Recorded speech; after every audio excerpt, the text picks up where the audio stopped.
Актуелниот парламентарен состав нема да изгласа уставни измени за вметнување на бугарите во него.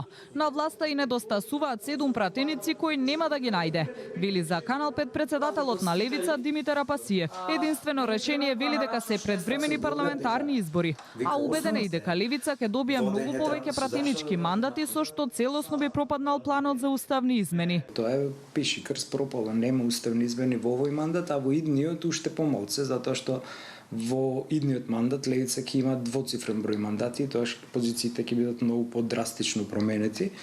Нема да има уставни измени. Тие се ќе сторат за да останат на власт, тоа нас не чуди и затоа нашиот став е што побрзо избори, тоа подобро за државата. За обвинувањата од премиерот Ковачевски дека Левица е вистинска опасност за евроинтеграциите на Македонија, а Мицкоски е нивни заложник. Пасиев смета дека ваквите констатации се резултат на изедначување на рейтинзите на неговата партија и владеачката коалиција. Со ВМРО ДПМН не сме ниту во неформална коалиција, ниту во брачна заедница, туку за некои прашања како опозицијски партии имаме слични ставови, вели Апасиев. Тоа се несериозни изјави од еден избран премиер, односно премиер кој никогаш не е излегол на избори. Мојата теорија е дека анкетите се тие кои што ги тераат на вакви прилично несвојствени и политички некоректни изјави од нивна страна.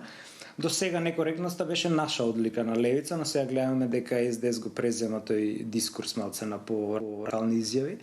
Според последните анкети, СДС заедно со коалицијата падна под 200.000, околу 180.000 гласови, додека Левица е околу 105.000 гласови и тука е фрустрацијата. По најавите дека Алијанса за албанците од опозиција е можно да премине во владеачкото мнозинство, Апасиев оценува дека овие пратеници веќе соработуваат со власта кога е потребен кворум за седници.